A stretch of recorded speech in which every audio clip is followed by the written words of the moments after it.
নমস্কার বন্ধুরা, চম্পাস কিচেনে সবাইকে স্বাগত জানাই। আজকে একটা সম্পূর্ণ নিরামিষ রেসিপি তোমাদের সাথে শেয়ার করব। তা হচ্ছে নিরামিষ পেঁপের ঘন্ট। খুব সহজে সম্পূর্ণ নিরামিষ এই রান্নাটা আমি কি করে করি, চলো তার রেসিপিটা চটপট দেখে নেওয়া যাক। ভাত কিংবা রুটি দুটোর সাথেই কিন্তু এটা খেতে জাস্ট অসাধারণ লাগে।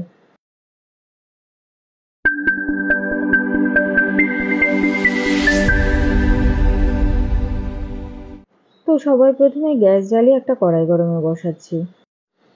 কড়াই ভালো করে গরম করে নিয়ে দিয়ে দিচ্ছি 2 টেবিল স্পুন সর্ষের তেল। তেল ভালোভাবে গরম হয়ে গেছে। এবারে এর মধ্যে দিচ্ছি 1/4 কাপ কাঁচা বাদাম। 30 থেকে 40 সেকেন্ড মিডিয়াম টু লো আঁচে নাড়াচাড়া করে চিনাবাদামগুলোকে ভেজে নেব।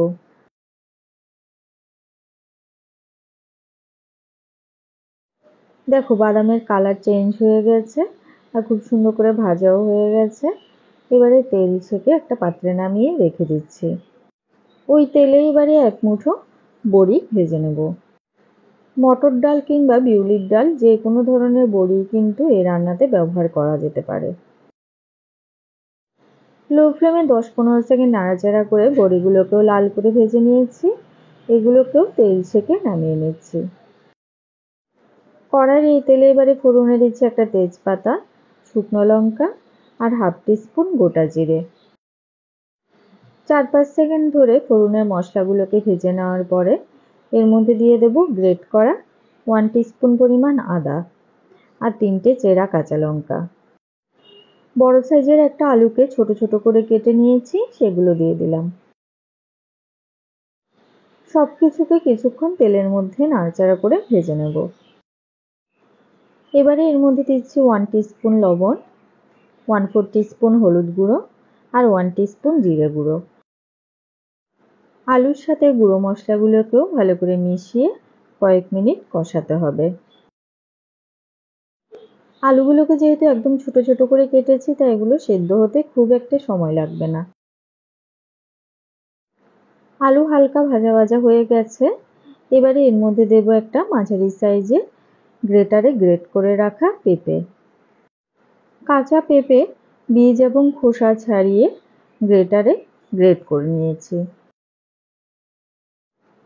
সবকিছুর সাথে পোড়ানো পেঁপেটাকে ভালো করে মিশিয়ে নিতে হবে। আমাদের চ্যানেল চম্পাস কিচেনের রেসিপিগুলো যদি তোমাদের ভালো লাগে তাহলে অবশ্যই চ্যানেলটাকে সাবস্ক্রাইব করে নেবে এবং পাশে থাকা বেল আইকনটাকে প্রেস করে দেবে। এতে করে যখনই আমি নতুন ভিডিও আপলোড করব সাথে সাথেই নোটিফিকেশন তোমাদের কাছে পৌঁছে যাবে। গ্যাসের আঁচটা একদম লোতে করে দিয়ে এবার এটাকে 5 মিনিটের জন্য ঢেকে দিলাম। 5 মিনিট ঢেকে সেদ্ধ করার পরে ঢাকাটা তুলে আবারও একবার ভালো করে নাড়াচাড়া করে দিতে হবে। এরই মধ্যেই দেখো পেঁপে থেকে কিন্তু বেশ খানিকটা জল বেরিয়েছে। এই জলেই কিন্তু খুব সুন্দর করে পেঁপে সেদ্ধ হয়ে যাবে।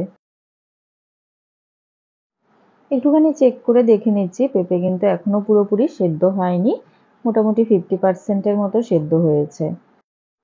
এই সময় এর মধ্যে দিচ্ছি 1 টিস্পুন চিনি।